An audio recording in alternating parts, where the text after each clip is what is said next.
Ladies and gentlemen, put your hands together for Shruti Pandit. Nothing but the truth, nothing but the truth. Shruti Pandit.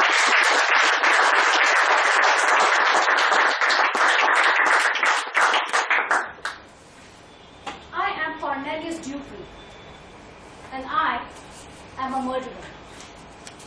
I rehearsed those words as I paced down the narrow aisle of the bunks in my cell, trying to force them on my lips.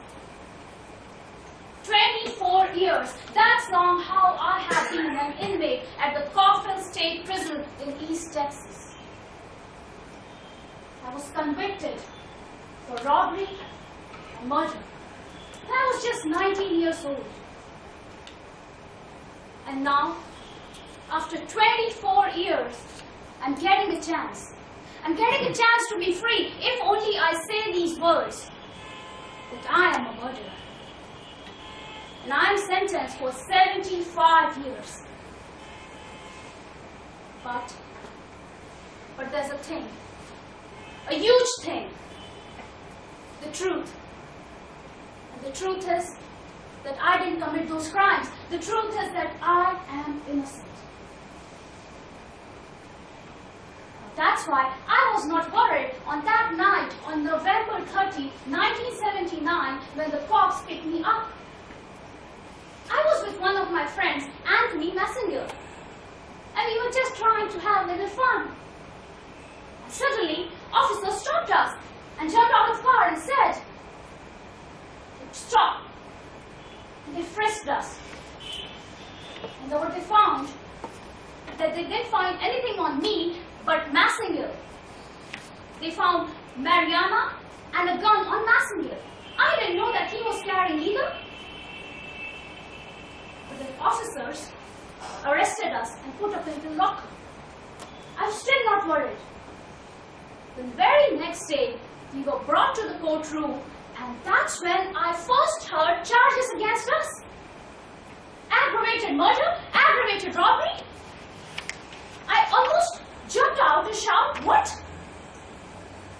Marijuana and carrying a concealed weapon, considering the fact that Messenger had on him, I could have understood that, but from where did murder and robbery come from?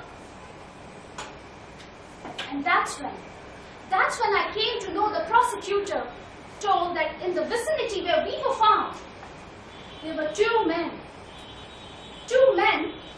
of matching our description had carjacked a couple at the gunpoint, robbed them and murdered them a week ago. And judge went with the jury's decision and the verdict was read, guilty. And I was sentenced for 75 years in the jail. At first I thought I had a choice. I had a choice to let bitterness swallow me, or I had a choice to make best use of time available in front of me. And I thought of making best use of time. And that's when I started working at the coffee farm. I started picking up vegetables. I started cutting grass. I started carpentry. And whenever I was free, I went to prison library, reading the cases, same as mine, so that whenever I applied for my parole, I can cite examples of those cases. And all the time, my parole was denied. And that was the time I met Selma. Selma was a corrections officer. And she had a very godly way of dealing with things. Her presence made me feel like a better person. Her strong faith in God helped me deepen my relationship with God. And that's when I started thinking that I should do something to make a living once I'm out of jail. That's when I started studying African studies. I started taking classes in refrigeration mechanics, AC mechanics, meat cutting, so that I can find a job for myself once I am out of prison. And at the same time, parole board made an offer to me. It was in 2004, that means 24 years from the time I went into jail. Parole board came up with the murderous program. And the murderous program was something I was thinking a lot about. My brother said, just do it. It's been a long, long time since you have been away. We want you home. Selma said, go for it. We believe in you. We trust you. People who love you know the truth. God knows the truth. Just go for it. That's when I thought, let's go for it. But it didn't take much time for me to realize that on the 4th day of the counseling program, the counselor told me that I would have to say it aloud in front of everyone, that I am Cornelius Dupree and I am a murderer, and this is what I did. So here I am, pacing down the aisle of the bunks in my cell, trying to rehearse those words mentally, trying to force them through my lips. But I can't do it. I can't admit doing something that I've not done. The case was purely based on eyewitness. DNA tests were not available back then. And that's when I prayed to Lord. I closed my eyes, got down, and I prayed to Lord that God, if this door is closing for me, there must be a reason. And I'm sure that you have better plans for me. And I'm sure that you will release me whenever I'm ready. And as soon as I said those words, I oddly felt unburdened. I felt like a shiver ran down through me. And I didn't go for the program. And as expected, my parole was denied again.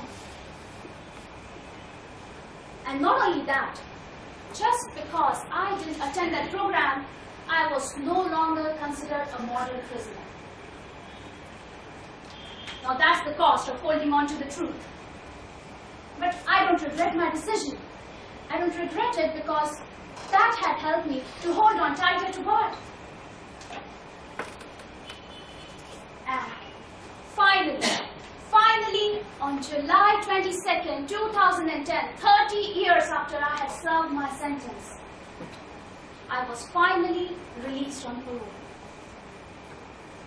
Because by then, state had to let me go. I had served enough of my sentence in jail. And that was the time. I just came straight out of prison into the Selma's arms, and we hugged and prayed to God. Thank you, God, for this wonderful moment. And we got married right away. Innocence Project, since then, has been working on my case. And they collected my DNA samples and matched them with DNA samples of the murderer. And guess, results are conclusive. None of the samples matched, and I was proven innocent. It's finally gratifying to have people know the truth. But my soul has been released way beyond, at this point of time, on that night in the cell, when I said those words, God, I trust you. That had already set me free. Over to you, Toastmaster.